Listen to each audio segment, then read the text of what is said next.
Glória a Deus. Eu convido os amados irmãos para que nós abramos a nossa Bíblia na primeira epístola do apóstolo Pedro,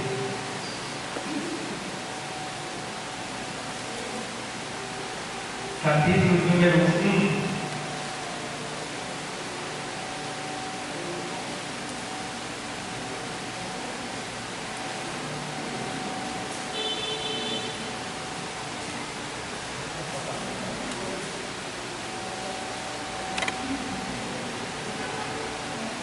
Versículo de número 15, o 14, 15 e 16.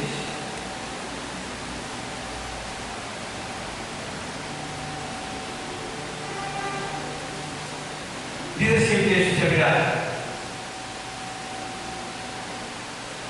como filhos obedientes, não vos conformando com as concupiscências que antes havia em vossa ignorância, mas, como é santo aquele que vos chamou, sede vós também santos em toda a vossa maneira de viver.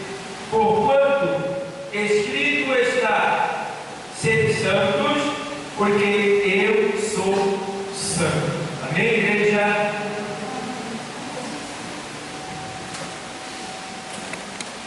A gente viu a palavra e disse amém, igreja, e eu estou ouvindo minha só assim.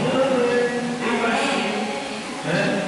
A palavra foi lida e você diz amém, porque foi lida a palavra, você está dizendo assim, assim seja, da maneira que foi lida.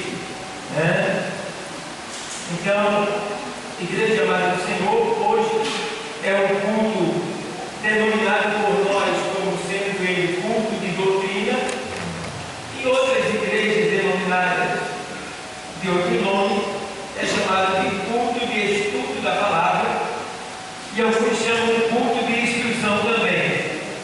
Mas, levando em consideração a palavra de Deus, a palavra de Deus diz que toda a palavra de Deus ela é uma doutrina. Está lá em Deuteronômio.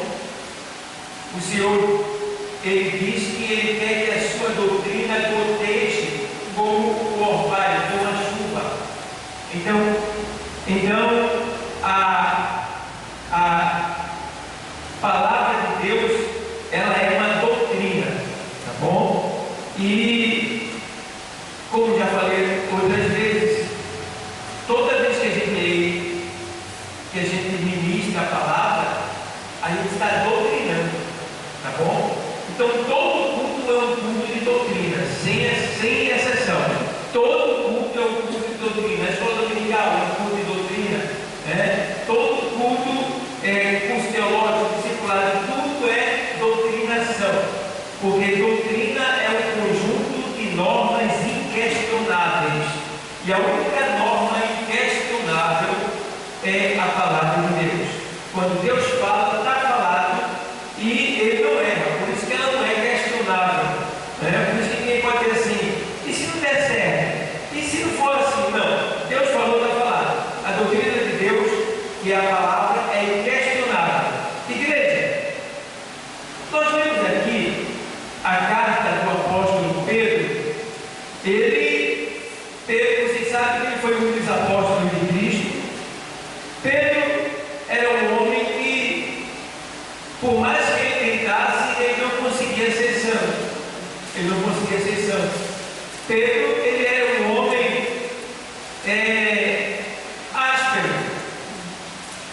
áspero quer dizer bravo, Pedro era um homem sanguinário. Pedro era um homem que ele não levava recado para casa. E Pedro, ele era meio vingativo, embora ele andando com Jesus por 3 anos, mas Pedro, ele não tinha se consertado como devia, em virtude de estar andando com Jesus, mas Pedro ainda não tinha sido transformado. E chegou uma vez que o Senhor disse para Pedro: olha, Pedro, quando tu te converteres, confirma a teus irmãos. Então Pedro estava o tempo todo com Jesus e ainda não tinha se convertido. E ele não dispensava a espada, porque Pedro, ele era segurança de Cristo. Porque todo nazireu, ele tinha direito a andar com segurança. E o segurança de Cristo era Pedro. Mas Cristo não queria que ele andasse armado. Muitas vezes Cristo mandou que Pedro vendesse, né, a espada para distribuir o dinheiro para os pobres. Mas Pedro não largava a espada. E foi com ela até o final. Você sabe que ele foi até o Getsemane, né, ao ponto de tentar de alguma maneira defender o Senhor, impedir o Senhor ser preso, e usou aquela espada e tentou torar, né, decepar a cabeça de Malco, um dos soldados do templo, e errando, cortou só a orelha. Então, daí por diante, Pedro, ele fugiu, foi embora, e a gente aprendeu que não vale a pena. A gente aprendeu com Pedro que não vale a pena ser carnal, não vale a pena ser áspero, não vale a pena ser grosso, não é? E Pedro nos dá muito ensinamento.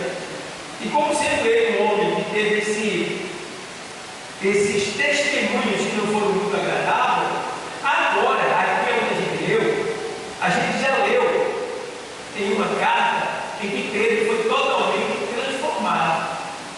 Ele foi restaurado pelo Senhor. A Bíblia diz que Pedro negou o Senhor por 3 vezes.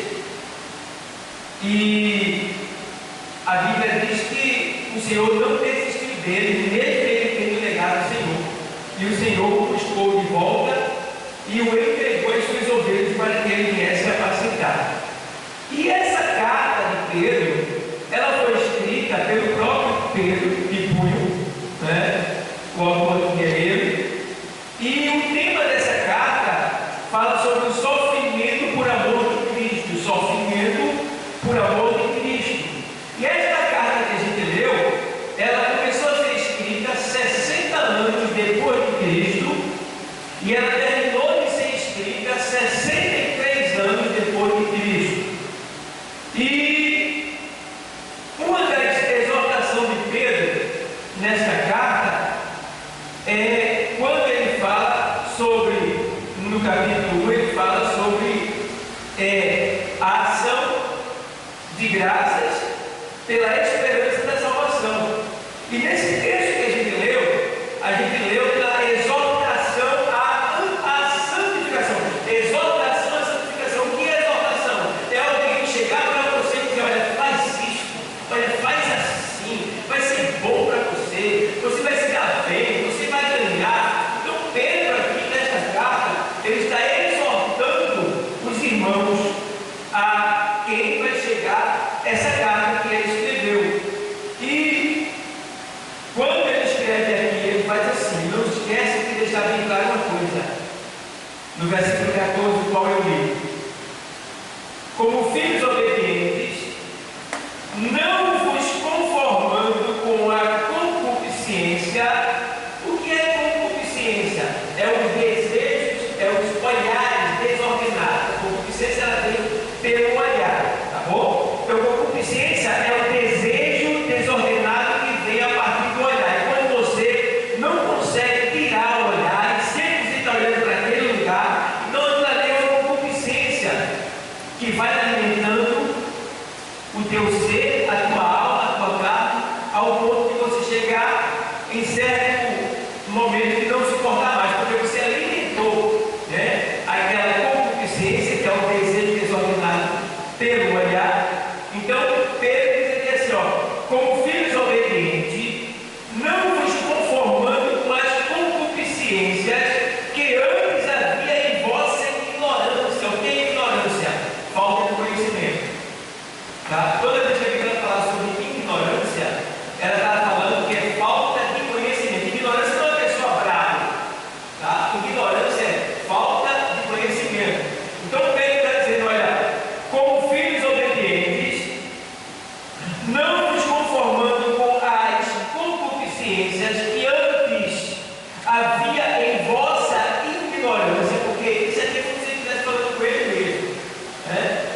acontecer com ele. Mas, como é santo aquele que vos chamou, sede vós também santos em toda a vossa maneira de viver. Então, Pedro exorta aqui a santificação. E é sobre isso, nesta noite, que eu quero ser sujeito. Eu quero ministrar aos irmãos desta noite, e para aqueles que estão nos assistindo pelo YouTube, a santificação. Eu quero falar sobre a santificação. Por quê? Santificação. Tem três coisas que está escassa na casa de Deus. Eu tenho observado isso.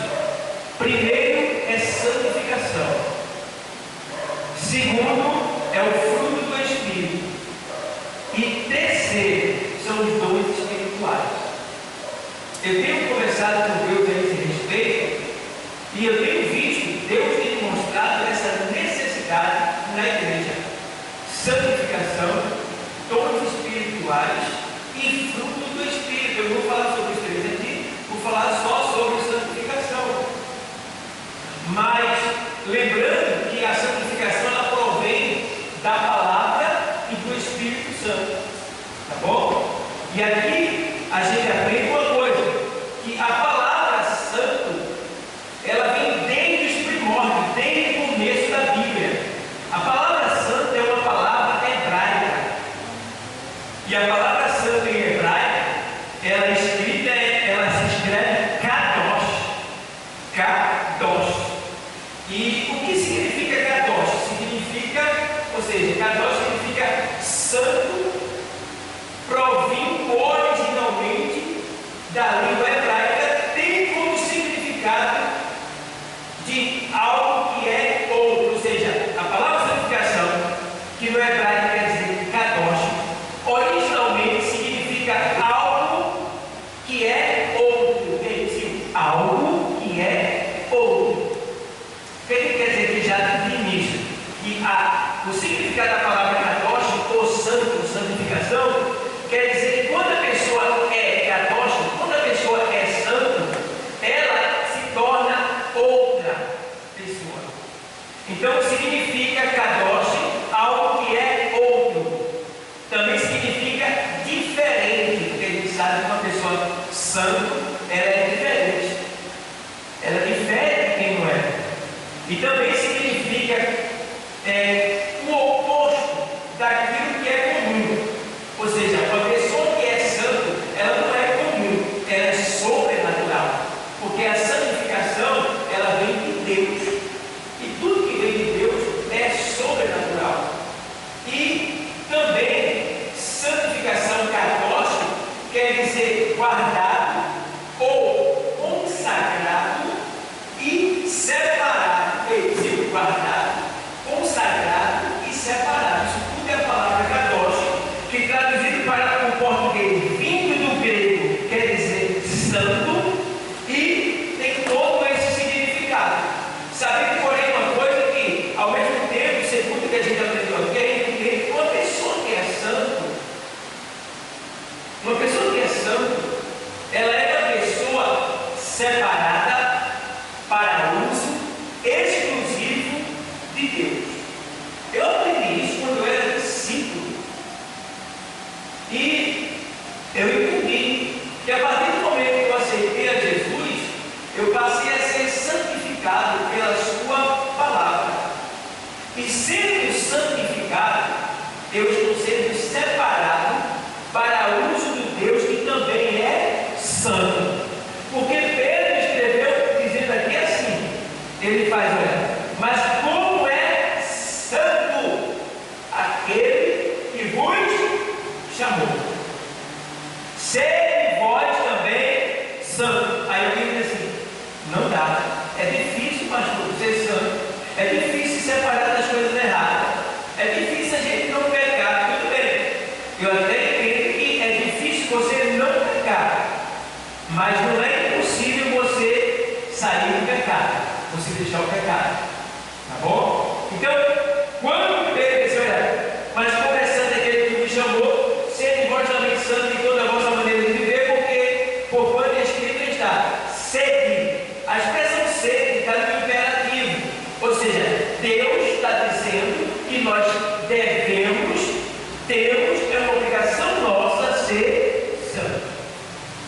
ser separado das coisas que desagradam a Deus, das coisas que são contrárias a Deus, das coisas que entristecem o Espírito Santo de Deus. Então o Pedro está dizendo aqui, ó, se separa.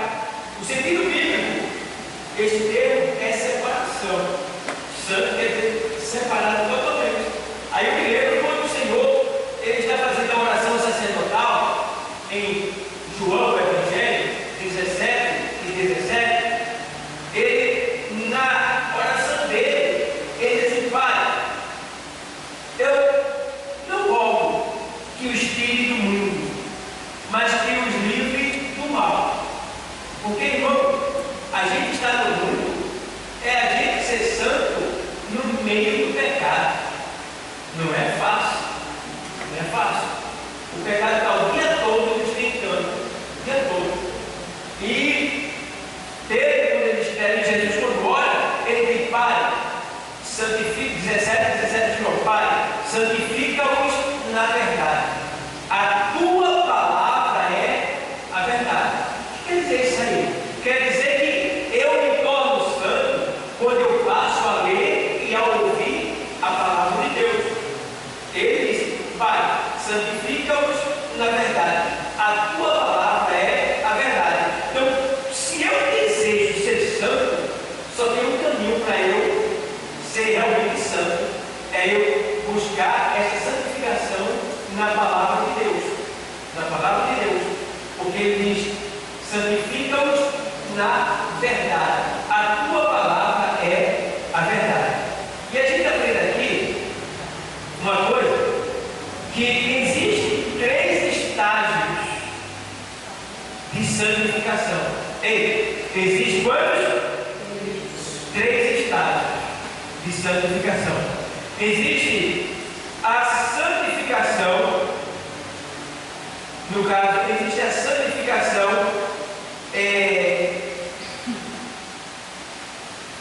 progressiva, existe a santificação instantânea, existe, primeiro é a instantânea, segundo é a progressiva e segundo é a definitiva.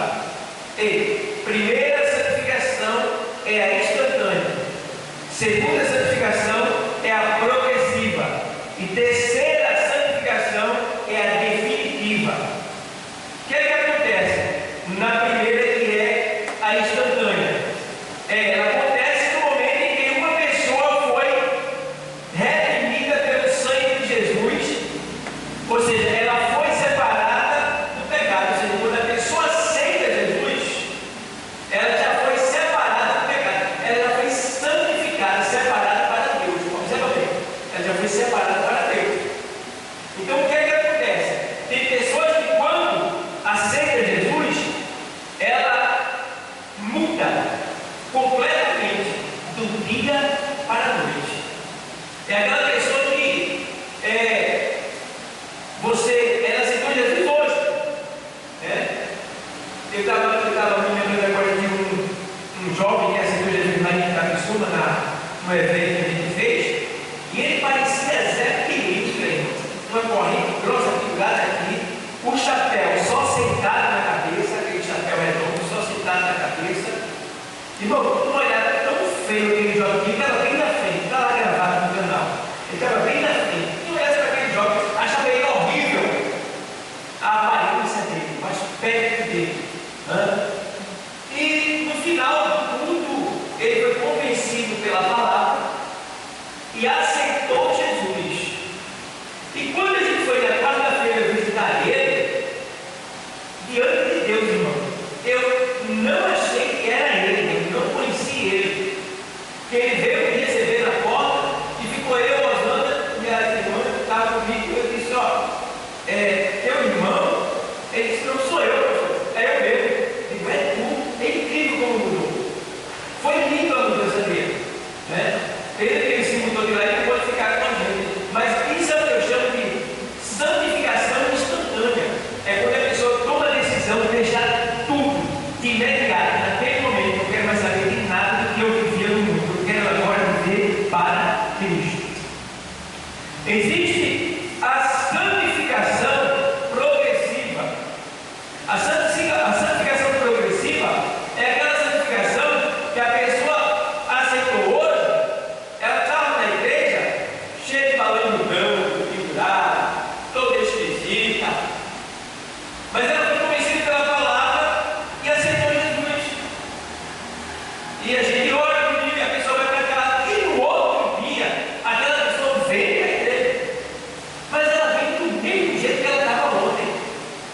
E aí você, que não tem o conhecimento, você vai olhar assim e vai dizer: ih, rapaz, parece que não se converteu não. Se converteu sim. É porque é o tipo de santificação que aquela pessoa está vivendo. É progressiva. O que é progressiva? Ela vai ser santificada a cada dia mediante o ouvir da palavra de Deus. Aí digamos, a pessoa roubava. Aí ela vem para a igreja. Aí alguém vai pregar e a palavra alguém diz assim: o Senhor diz a sua palavra, não roubarás. Aí aquela pessoa vai, escuta, já não rouba mais. Está sendo santificado, separado do roubo. Já não é mais ladrão. Aí o cara tem duas, três mulheres. E aí o texto diz: não adulterarás. Aí ele escuta. Aí vai para casa. Aí deixa. Aí já tem mulher que fica só com a dele. Aí vem para a igreja. Aí a palavra diz: não sai da vossa boca nenhuma palavra pornográfica. Aí ele escuta. Aí vai para casa. Ele já não fala mais daquelas nojeiras que ele fala. E a cada dia ele vai progressivamente sendo santificado. E aí chega um dia que ele esquenta na igreja. E aí ele olha, se for ela olha para as irmãs, olha para as jovens e vê que a veste está diferente. E ele olha para si, ou ela olha para si, eu ainda estou como antigamente. Aí ele sai daqui, ninguém está vendo. Isso está acontecendo lá dentro dele, lá dentro dela. Ele vai embora. E aí ele já procura deixar aquela roupa separada e procurar uma roupa que seja mais cristocêntrica, mais decente. E aí não tem.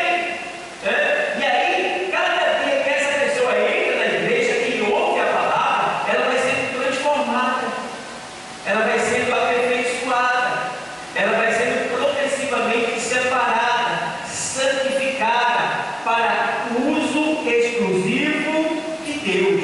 Então, essa é chamada de santificação progressiva, que é quando a pessoa vai ser santificada a cada dia. Por isso que a gente não pode desistir de ninguém, não pode julgar ninguém. Desde que a pessoa está vindo à igreja, aquela pessoa está buscando Deus, e Deus está dentro daquela pessoa, a gente não sabe porque é no interior, e aquela pessoa está sendo transformada, não na velocidade que a gente quer, ou que a gente foi, mas na velocidade que Deus está vendo que ela tem condição de dar, de oferecer. E por isso que é importante que a gente se preocupe em ministrar a palavra de Deus na igreja.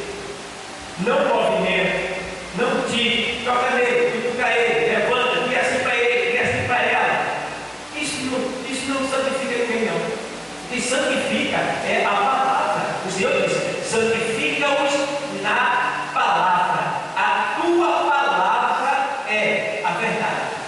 Então a gente precisa de expor mais a palavra, fazer a exposição da palavra, porque aí sim vai haver transformação na igreja, porque a palavra que vai lá no pecado, é a palavra que vai lá no íntimo, no interior, e revela. Você pode ver que a Bíblia diz que na carta de Hebreus 4:12, vou voltar para o tema santidade, ela diz que a palavra de Deus ela é viva e é eficaz, e ela viva e eficaz, e ela é apta para discernir os pensamentos e intenções do coração, e ela corta dos dois lados, como uma espada de dois gumes, e vai até as juntas e medulas, e aí vai. A gente começa a ver como a palavra de Deus ela penetra dentro do nosso ser. Então, todo mundo que está na igreja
sabe.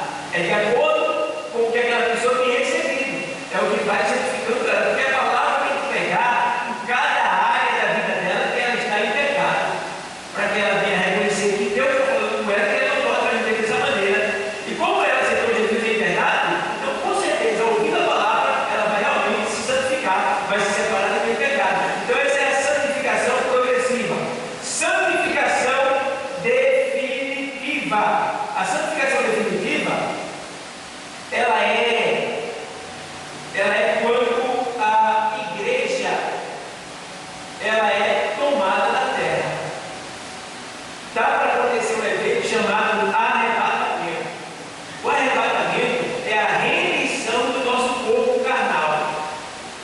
Paulo diz assim na carta aos Efésios 4, 30 e 38, diz assim, e não entristeçais o Espírito Santo, no qual está selado para o dia da redenção. O dia da redenção é o dia do arrebatamento, é quando o nosso corpo ele é rendido e transformado. E aí a gente vai receber o corpo glorificado, o corpo glorioso. E o corpo glorioso, ele nunca mais vai pecar. Por quê? Porque o nosso corpo, esse corpo que a gente tem, ele sempre deseja o pecado.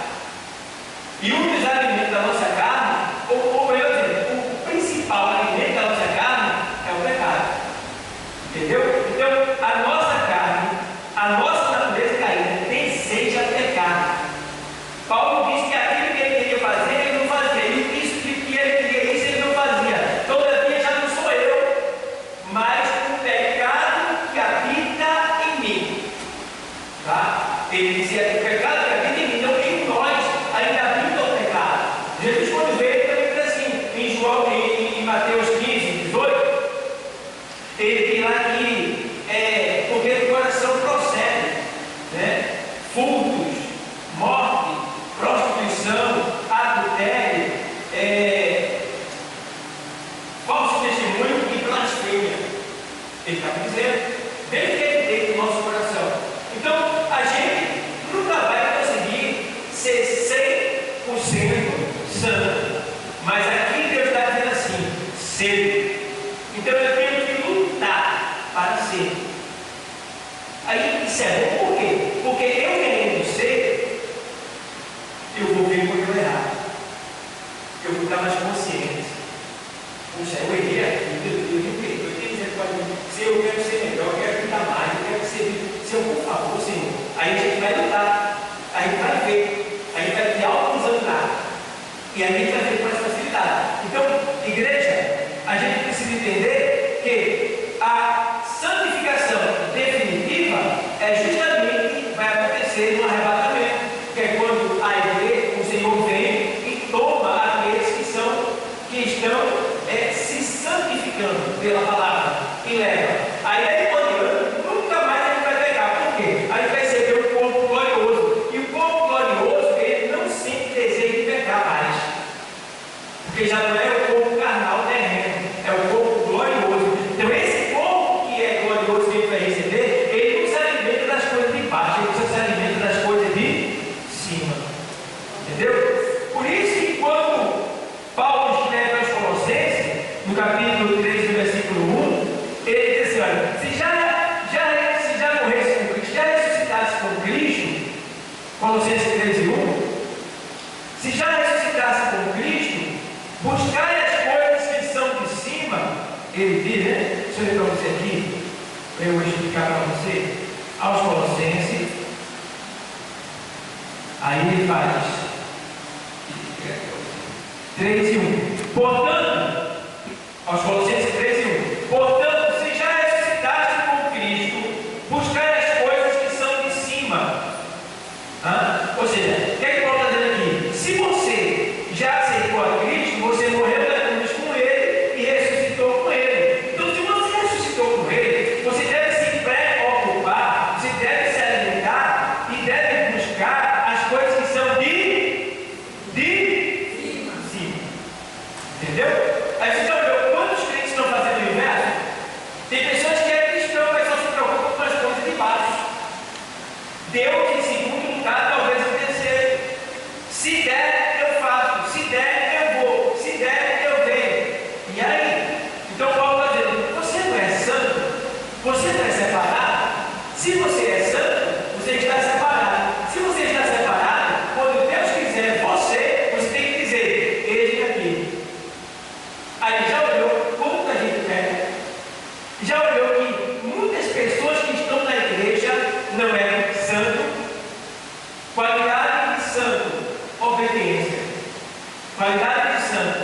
sinceridade.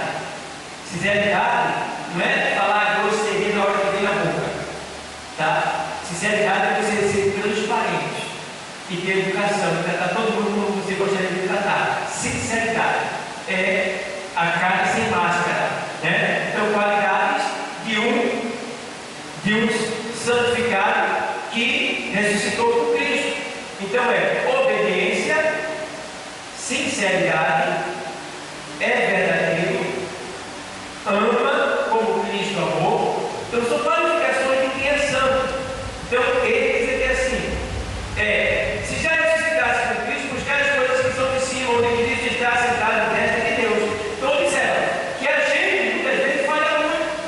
E eu estava ensinando uma aula, eu estava dizendo: meu Deus, como a igreja, uma boa parte dela está longe da santidade, da santificação.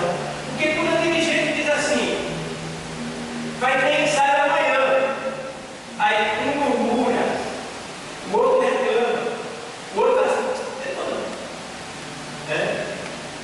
e o outro faz assim: se der eu vou. Todos eles não são santos. Porque se eles fossem santos, eles iriam dizer: meu Deus, a Bíblia me chamou para o ensaio amanhã, e eu marquei isso e isso, tal lugar, meu Deus. Tu sabe que eu estou na terra, eu tenho que cumprir com a minha palavra, e eu sou santo também, sou para uso exclusivo teu, mas Deus me concede essa graça, me permite que eu resolva a minha causa para poder ir para a tua casa. Aí Deus vai estar vendo, vai estar entendendo. Mas a partir do momento que eu não dou uma satisfação, a partir do momento que eu não venho, e a partir do momento que eu não falo com Deus, deu uma satisfação para ele também, então eu não sou santo, porque santo é separado para uso exclusivo de Deus. Então, quando Deus disser: ei, vem cá, não, vai ali e prega a palavra para aquele homem, porque meu Deus, eu estou falando aqui, meu Deus, não, isso não, você não é meu, você não é santo, você fica desse, então vai lá, faça o que eu estou mandando. Se lembra de Ananias, quando Deus disse: vem cá, Ananias, tu vai lá na rua direita, lá tem um homem que está orando, chamado lá, Saulo de Tarso, né, se converteu no caminho, vem para cá. Ele disse: Senhor, tu não tem ouvido acerca desse homem aqui? Atenção, tem gente que pensa que Deus é menino, que Deus está mandando errado, que Deus sabe o que está fazendo. Deus sabe o que está fazendo, a gente não sabe o que está falando. Então, quando ele diz: olha, eu sei que ele é tudo isso, mas ele é um vaso escolhido por mim, vai lá e fala para ele. E aí ele teve que ir, porque ele era um homem separado para uso exclusivo de Deus. Não importa se vai fazer dele, se a pessoa é gigante, quem seja ela, quando Deus disser, você tem que ir. E se eu morrer, não tem problema nenhum, tu não morre mais não, rapaz. Tu nunca mais vai morrer. Acabou. Você já venceu a morte. Ah, pastor, mas no caixão do cara não tem como escapar disso. Ou de noite ou de dia, ou em casa ou na rua. Vai acontecer. Teu corpo vai mergulhar a sepultura. Se ele mergulhar servindo a Deus, glória a Deus. Melhor ainda. Estou grato pela ladrão. Entendeu? Então, vamos. Porque se torna mártir. Uma pessoa que morreu no exercício da função eclesiástica, no exercício da função da chamada de Deus. Então, a gente precisa ter esse cuidado, de ser santo. Então, a partir do momento que você não vem pensar e não dá nenhuma justificativa, você está dizendo: eu não sou santo. Porque se eu fosse santo, eu estaria lá. O Senhor diz assim, lá em João 12, 25 e 26: se alguém me serve, se alguém me serve, siga-me. E onde eu estiver, ali estará também o meu servo. É isso aí, santificação. Alguém que vai estar sempre onde Deus está. E se alguém me servir, meu Pai o honrará. Então, vê bem, qual é o prêmio que ganha? Honra da parte do Senhor. Quer ser honrado? Seja santo. Você é santo? Obedeça. Obedeça ao seu dirigente, obedeça ao seu pastor, obedeça ao seu ministério, obedeça ao Espírito Santo, obedeça à palavra, e você vai ser santo, 100% santo. Vai tropeçar aqui e ali, mas Deus vai estar dando graça e você vai continuar sendo santo. Ser santo. Tem que reconhecer que errou. Então, essa palavra kadosh não tem só kadosh, ela é aplicada a muitos termos. da santificação do Senhor, tem até Hakodesh. Hakodesh significa santo ou santidade. Esta palavra é derivada de Kadosh, que é frequentemente usada para descrever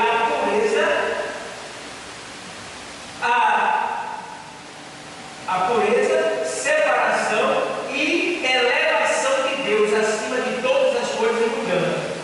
Então, Hakodesh é ali uma demonstração da pureza e elevação de Deus acima de todas as coisas. Por quê? Por que Deus é santo? Porque ele é separado. Agora, pensa só, Deus é santo. Aí alguém diz, Deus está aqui. Então, Deus está aqui, está representado pelo Espírito Santo e pela palavra de Deus, claro. Mas Deus em Espírito, Deus em pessoa, o seu ser mesmo, ele está muito além dos céus. Muito além dos céus. Onde Deus está, chama-se um lugar inacessível, onde nada chega lá. E ele está acima de todas as alturas. E onde Deus está, só chega duas coisas lá. Uma é a palavra e a outra é o Espírito Santo. Então, o Espírito penetra as profundezas de Deus. E a palavra é Jesus que está dentro do Pai. Nada mais chega lá. Por quê? Porque Deus é santo e ele está no lugar santíssimo. E nenhum pecado pode chegar lá. Por isso que, quando Satanás ele pecou, ele não pecou diante de Deus. Porque se ele peca diante de Deus, ele era fulminado na hora. Porque a glória de Deus, ela fulmina, ela consome o pecado. Satanás pecou no céu dos anjos, na habitação dos anjos. Ele pecou entre os anjos, na habitação dos anjos. Aonde Deus está é acima disso, além disso. Porque Deus também sabia. Certo? Então Deus não se mistura com o pecado. E o pecado não fica jamais próximo de Deus. Por isso que é uma luta de Deus terrível, através da sua palavra, do seu Santo Espírito, para nos santificar, para convencer o mundo para vir para cá. Porque Deus quer aniquilar, Ele quer destruir, consumir o pecado. E Ele pede que os terrenos, os seres humanos, deixem o pecado para não morrer do pecado. Mas infelizmente muitos vão preferir o pecado e vão morrer do pecado. Não é a vontade de Deus, mas é o que o povo quer, então vai ter que ser feito. Porque vai chegar o dia em que Deus vai purificar todas as coisas. Então, esta santificação é importante, não só na terra, como também no céu. Até porque a gente entende que quando Satanás pecou, ele manchou os céus, não o céu de Deus, onde Deus está. O céu é a habitação dos anjos. O pecado surgiu ali. Eita, e agora? Então Deus, que poderia ter matado, destruído Satanás, ele estaria pecando se fizesse isso. Porque, bebê, se Deus criou Satanás, como é que Deus vai lutar com Satanás? Era desvantagem para ele, estava perdido. Então Deus não lutou com Satanás. Ele colocou os próprios anjos para lutar com ele e expulsar ele dali do céu. Dali por diante o céu ficou manchado. A marca do pecado passou a estar no céu. E aí tem também o plano de Deus quando ele veio em Jesus. Porque Jesus não veio só nos purificar aqui na terra. Ele também veio cumprir a obra aqui e a obra lá. Como se explica isso, pastor? Por exemplo, quando se morria no Antigo Testamento, se ia para o céu? Quem sabe aqui? Se ia para o céu? Não. Quando se morria no Antigo Testamento, as pessoas que morriam crendo em Deus, esperando em Deus, elas iam para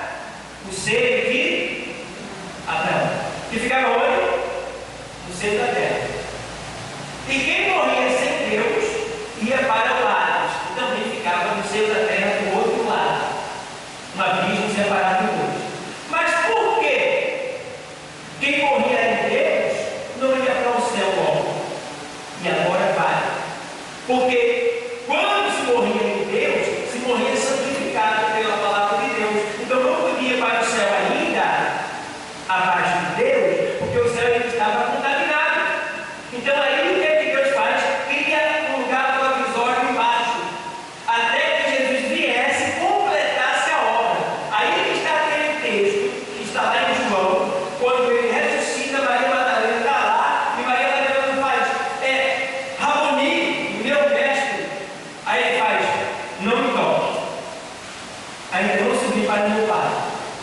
Né? Ainda não subi para meu pai. Ela não queria tocar ele. Por quê? Porque ele agora, ressuscitado, ele tinha que completar a obra. Qual era a obra? Lá em Efésios 4 e 8, na sequência, diz que ele subindo, levou cativo o cativeiro. Que cativeiro é esse? O seu de Abraão, que está embaixo. Então, naquele momento, quando ele ressuscita, também ele estava subindo para purificar a habitação dos céus, a base de Deus, purificar os céus, tá?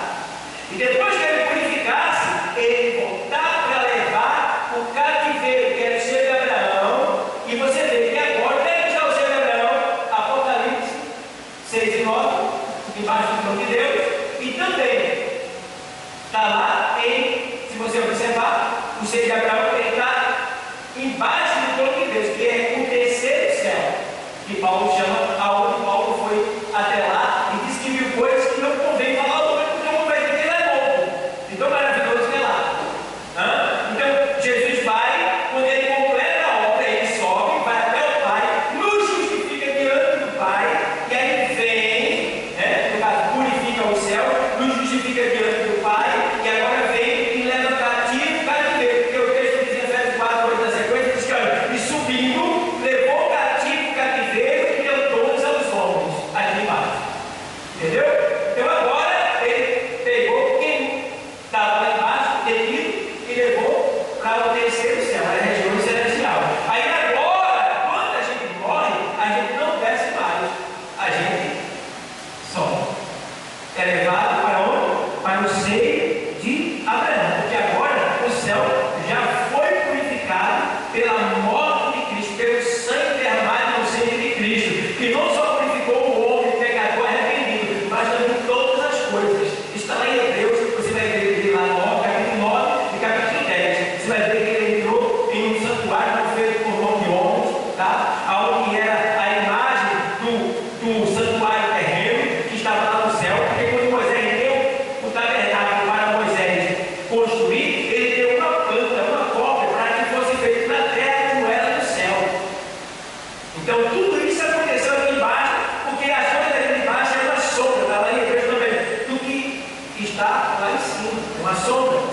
Então tem muitas pessoas que pensam que quando morrer, vai em Cristo, vai ficar lá só, glória, aleluia, glória, aleluia. Não, irmão, lá no céu é um lugar de serviço. Aí vai estar trabalhando também lá, só que não trabalha feito aqui, porque lá a gente vai estar servindo a Deus, a gente vai sentir boas em servir a Deus. Então, abaixo do céu de Deus está todos os universos, todas as galáxias, todos os planetas, todo o sistema, e tudo isso foi feito para a gente habitar. E imagina que, como tem a natureza aqui, que é quase insondável a natureza da Terra, como é a natureza, né? Quantas coisas bonitas tem na natureza? Cada planeta, cada galáxia tem diversos tipos de natureza. Meu Deus, se a natureza aqui na Terra ela faz coisas lindas, inefáveis, imagina outros tipos de natureza que existem nas galáxias, nos planetas, além desse que a gente está vivendo. É muita coisa linda que tem para a gente viver na eternidade, igreja. Não vale a pena se deixar levar por questões aqui da Terra. Porque Paulo escreve a Timóteo assim, olha, capítulo 2, 2 carta de Timóteo 2 e 2, ele diz assim, 2 e 1, ele diz assim, ó, sofre, pois, comigo as aflições como bom soldado de Jesus Cristo. Porque ele diz assim, porque aquele que foi chamado não se deve deixar embaraçar por negócios dessa vida. Tem muita gente na igreja embaraçada, irmão, com ódio, com raiva, na negligência, no relaxamento, na desobediência. Tem muita gente embaraçada. Tem muita igreja. Paulo diz assim, filhos, sofre comigo. Porque tem muita gente que não quer mais sofrer. Eles querem ir para a igreja e querem só receber elogio, essa glória, aleluia, só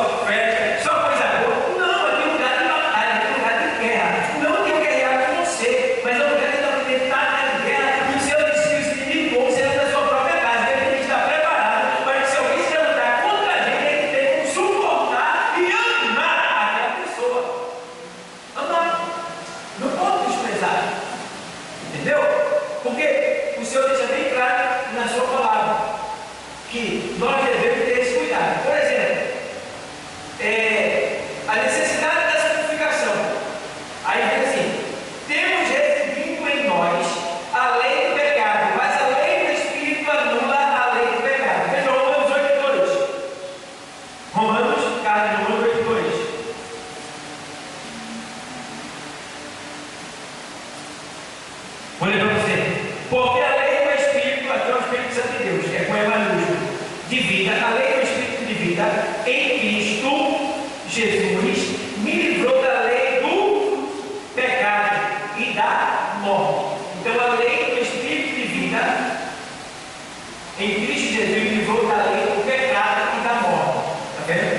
Então nós já estamos livres da morte. Ei, para fazer esse texto, você vai ver lá em Efésios 2:2, o Senhor diz assim, 2:1, e vos vivificou, estando vós mortos em ofensas e pecado, em que todo o tempo andaste segundo o curso deste mundo.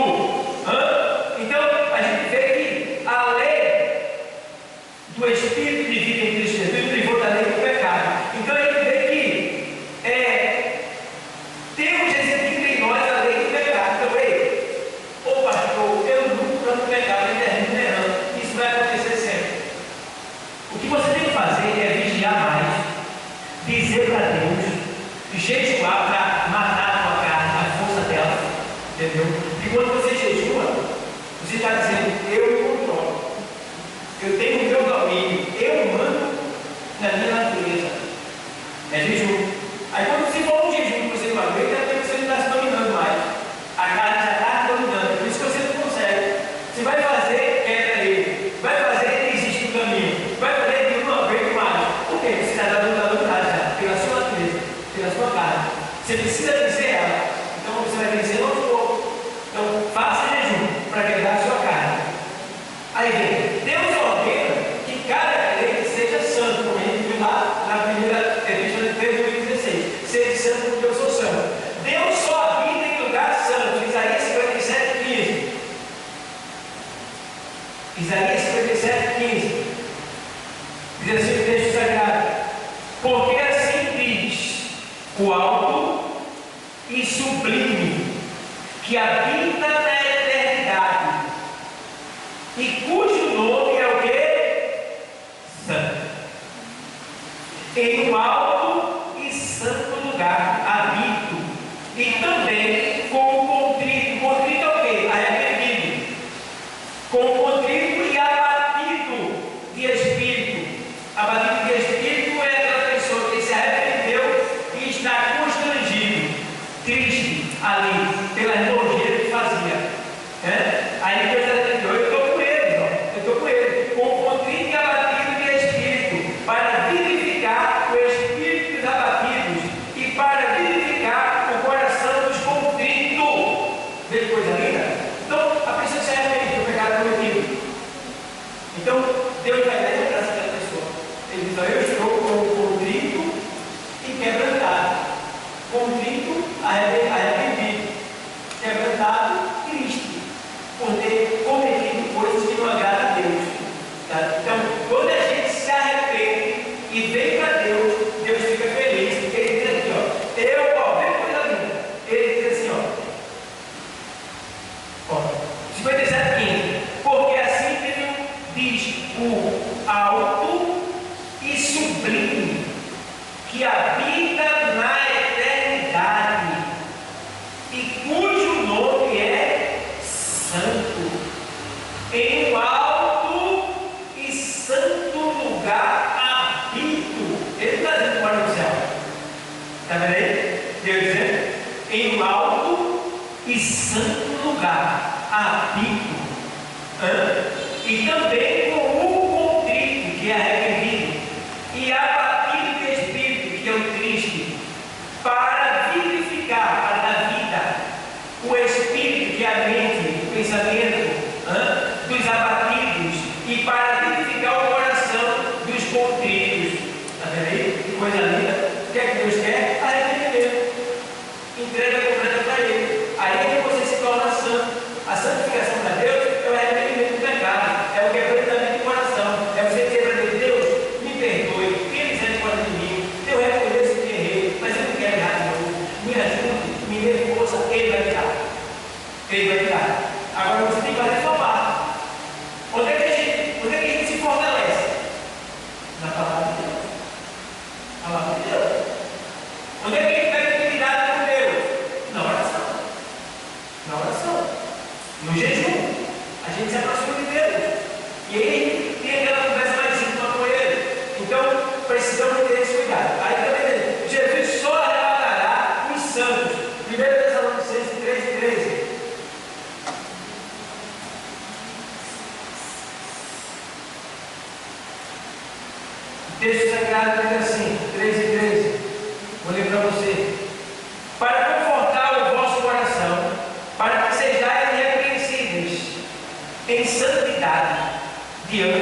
Meu irmão, imagina a maravilha como vai ser.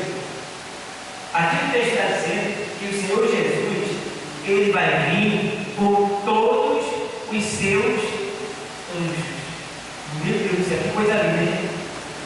Eu fico olhando o inferno, né? O inferno que está nas constelações celestiais. Quando todos os anjos do Senhor vieram acompanhando Ele para arrebatar a igreja na igreja, como viva. Vê que coisa linda. Aí o Senhor está dizendo aqui, ó. Observa bem, vamos entender o texto. Para confortar o vosso coração, para que sejais irrepreensível, ou seja, você tem que ser irrepreensível. Quer ser irrepreensível, pastor? É alguém que ninguém tem motivo para reclamar de nada. Alguém que ninguém tem motivos para reclamar de nada. É alguém que tem um bom testemunho, uma boa conduta, uma boa linguagem, um bom comportamento, um bom. Olha, irmão, é uma pessoa que realmente é a cópia de Cristo. É uma pessoa irrepreensível, em santidade, ou seja, em separação. Não pode haver mistura, irmão. Santidade é santidade, é separação. Não pode haver mistura, irmão, com misericórdia. Tem tanta aí, eu vi essa semana na internet, eu quero dizer que ele pode ir para uma boate. Aí perguntaram a ele por que ele disse, não, porque quando a gente é de Deus, né? Então não é o caminho que a gente está, é a gente dentro de nós. Eu queria dizer miserável essa. Isso não existe. O santo, ele é separado de toda impureza dessa terra. Ele procura se separar, ele procura fugir. A Bíblia diz que joia do homem se desviar para tudo mal. Isso é agradável a Deus. Então eu não posso estar ao ímpio, estar na folia, estar se divertindo, por exemplo, ele viu agora. Igrejas em pleno carnaval, está evangelizando. Conversa, rapaz. E negócio de evangelizar, eu passo todo dia evangelizando no dia da bagunça, eu vou arriscar a minha vida lá dentro daquela bagunça, a festa da carne, carnaval. É uma festa exclusiva dele, o que é que eu vou fazer lá? Quando o Senhor diz a sua palavra, usando lá da primeira carta, no capítulo 6 da sequência, ele diz, olha, sai do meio dela, e eu vos receberei como filho. Então a gente não pode você deixar jogar por essa emoção, não. Ainda mais no barulho que vive na Bíblia, qual é a diferença que há em um crente que está lá no meio da bagunça? Irmão, pelo amor de Deus, eu amo, né? Eu amo, o sexo oposto se atrai, eu vou estar lá no carnaval, evangelizando, dançando lá, dizendo que a minha vida é um testemunho no meio da bagunça, e vai lá, uma qualquer lá, botando a pança para cima, sem lua, com os peitos de fora, lá na minha frente sambando, tirando onda, e eu vou estar ali fazendo o quê? Me expondo à tentação. A Bíblia, na oração do Pai Nosso, diz assim, Pai, não nos induza à tentação. Aquela expressão não nos induz à tentação quer dizer assim, Pai, não deixa que eu ache que eu posso vencer o pecado. Não deixe que eu ache, que eu fique achando que eu sou bom do banco, que eu sou foda. Não, porque o pecado, a gente não tem que vencer ele, tem que fugir dele, é diferente. A gente vence ele fugindo dele. Entendeu? Então, como é que pode? Santo é santo, santo é separado, irmão. Pelo amor de Deus, não cai nessa. Está falando do campeonato, eu tenho um funcionário lá embaixo, ele é doente de futebol. Você tem que começar dois coelhos, assim, meu irmão, me desculpa, mas eu odeio futebol. Eu entendo o seu, pastor, eu sei que você tem razão. Porque veja o que está acontecendo. Só serve para matar, para virar, para destruir. Não importa quem esteja na sua frente, tem que sair virado como uma onda do mal para destruir. Não é mais aquela brincadeira de antigamente. Deus que Deus ouviu isso aí, eu entendi que a bola representa o Deus Sol, que quando fura o gol, chegou no êxtase da sua glória, que é quando todo mundo faz gol. Ali está exaltando o Deus Sol, que subiu da sua glória, entrou, chegou no êxtase. E a origem dele, estuda, vai lá. Nas origens, surgiu jogando-se uma cabeça. Era uma cabeça que ele jogava. Aí eu vi se eu era nem convertido ainda, eu vi se o globo esporte. A origem futebol, no clube de futebol também. Eu era jovem ainda, eu guardei isso. Ele chutando a cabeça subiu, transformou-se numa bola, surgiu o futebol. Isso quer dizer o quê? Que o espírito que está ali é o espírito quê? De morte. E é por isso que agora o que é que nós temos? Morte. Então não veio para santo, não. Santo separado, não. De jeito nenhum. Não pode, não deve. Se você é santo, você é separado disso. O que é que, irmão? Pelo amor de Deus, o que é que tem no grupo de futebol? O que é que tem no carnaval? Pornografia, sexo ilícito, roubo, malícia, inveja, morte, ganância, rivalidade, orgulho. Olha, irmão, é tudo que não presta. Quem ali, quem vai fazer ali, pelo amor de Deus, não tem nada a ver com crente.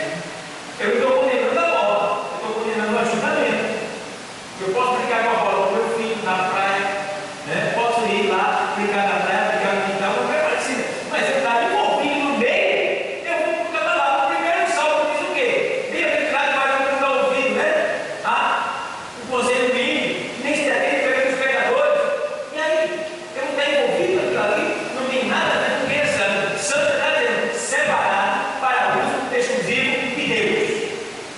Não pode, não deve. E imagina a maldição que você coloca dentro da sua casa, quando você liga aquilo ali dentro da sua casa. Toda pornografia, todo espírito, toda malignidade que ali está, entrou dentro da sua casa pela janela que está aberta. Pela janela que está aberta.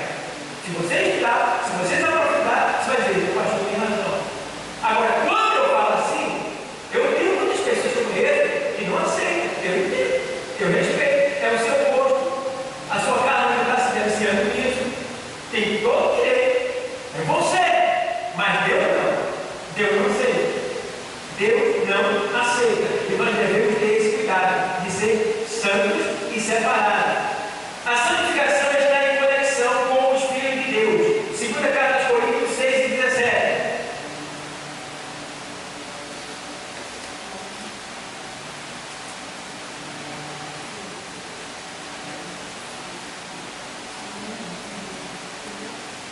Irmão, isso aqui fala justamente da mistura do feio e santo com as coisas profanas. Veja o que está escrito aí, no capítulo 6 e 14, vou ler para você. Não nos prendais a um jugo desigual. O que é um jugo desigual? Você é crente ou é. Você vai ser, não deve se prender a um jugo desigual. Tá? Você é casada e ela é solteira. O que é que vai fazer? Tu que é casada? Como é que vai pedir com você que não é solteira? Ela vai dizer o que é tu? Isso é fato. Não nos prendais a um jugo desigual. Se você é santo, tem que andar com quem é santo.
Santo vai ligar, se você é buscadeiro, e você vai ser santo com a sua santidade. Você vai fabricar as pessoas, vai dar confiança para as pessoas, as pessoas vão confiar em você, e por isso você vai trazer vidas para Cristo.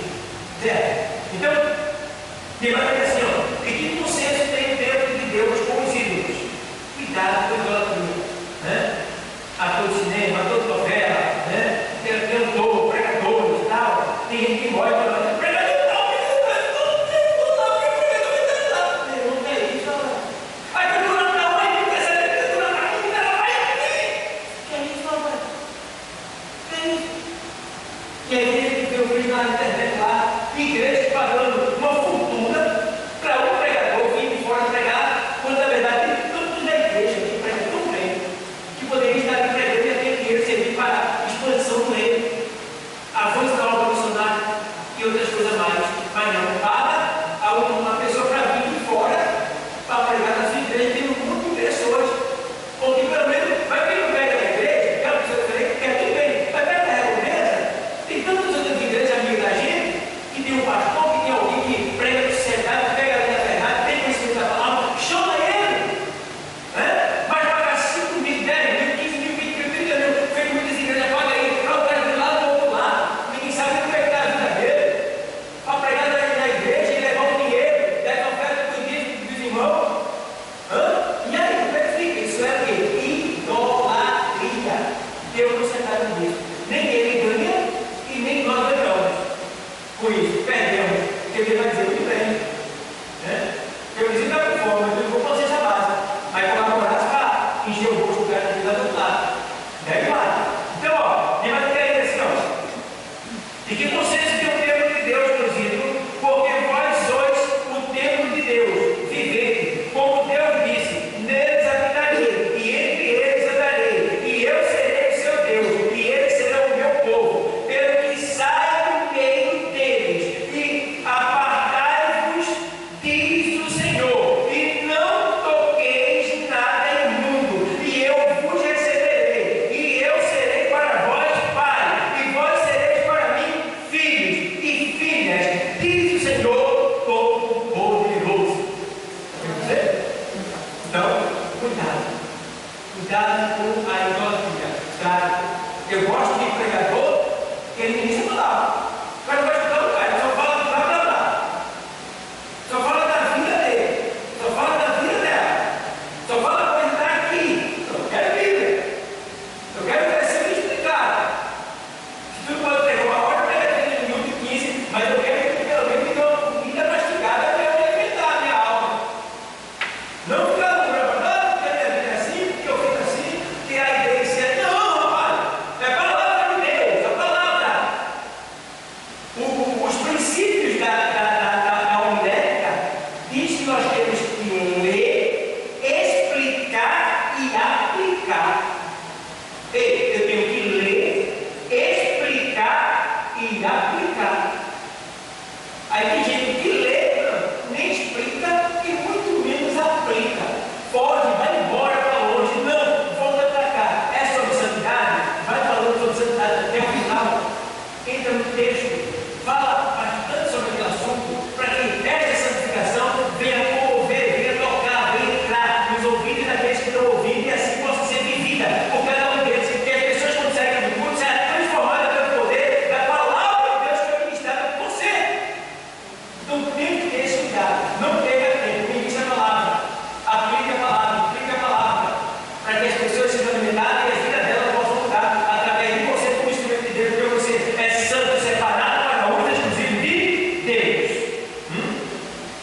Aí tem aqui, ó, a santificação, que a gente já viu aqui, até o 18, a gente viu aqui, e fala também sobre a questão de separar do pecado e vivermos para Deus. E aqueles que fazem a vontade de Deus são filhos de Deus. Devemos imitar a Deus. Efésios 5:1. Ser de Deus imitadores, como eu sou de Deus. Paulo disse também. Que aí, Paulo viu que aquela igreja não conhecia Cristo. Não conhecia Cristo. Aí ele disse, ser de Deus imitadores, como eu sou de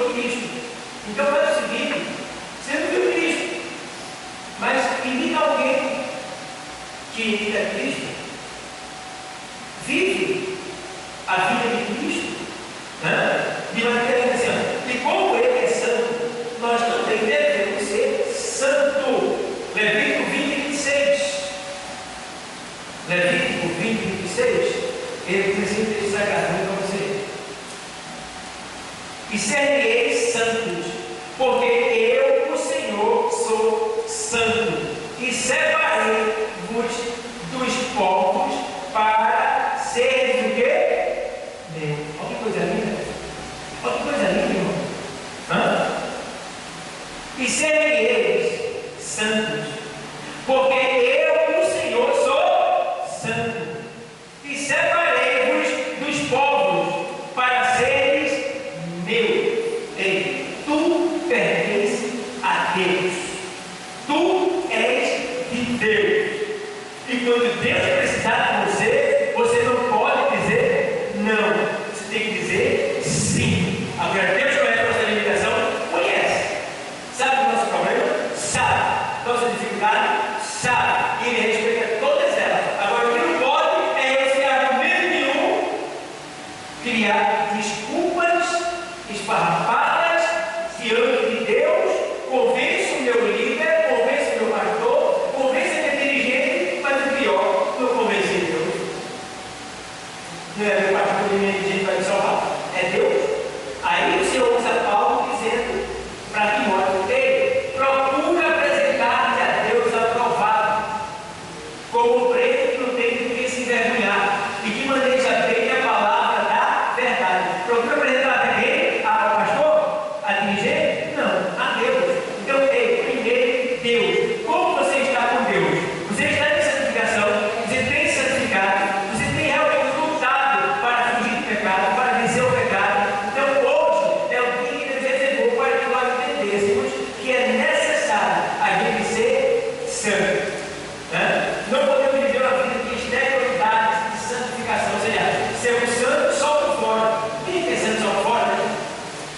É lindo a roupa do santo, tem a Bíblia, da glória, aleluia, mas o conteúdo lá dentro é puro. Jesus disse: sabe por quê? Os escribas e fariseus chamando ele de sepulcro caiado, porque eles diziam, mas não viviam. E a gente tem que ter cuidado para que isso não aconteça com a gente diante de Deus, e que ninguém venha nos julgar dessa maneira, nos chamando de sepulcro caiado. A gente tem também que não devemos viver a vida de exterioridade, de falsa santificação, e entender que o que nos santifica não é o batismo do Espírito Santo, não é o batismo nas águas, não é a placa da igreja, não é a roupa que você veste. O que nos santifica é o Espírito Santo seguido da palavra. Entendeu? Então, Deus dá o Espírito Santo, zero por ele, honre ele, ame ele, respeite ele, sirva a ele, ore a ele, e ele vai usar a palavra para te santificar, e você será santo. Então, igreja, é tempo de santificação. Só vai entrar no céu quem for santo. Só vai receber glória de Deus quem for santo. Só recebe a presença de Deus quem tiver santidade. Então, se você é separado para o uso exclusivo de Deus, se prepare para o melhor de Deus na sua vida. E aí a gente vê, para terminar, que os meios usados por Deus para nos santificar é o sangue de Jesus, a palavra de Deus, o Espírito Santo e a fé. E os meios que Deus usa para nos santificar é o sangue de Jesus, a palavra de Deus, o Espírito Santo e a nossa fé. Entendeu? E são os meios que Deus usa para nos santificar. O que impede a santificação? A desobediência. Ela impede a santificação. A desobediência do crente. Eu vou bater na outra, terminando.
as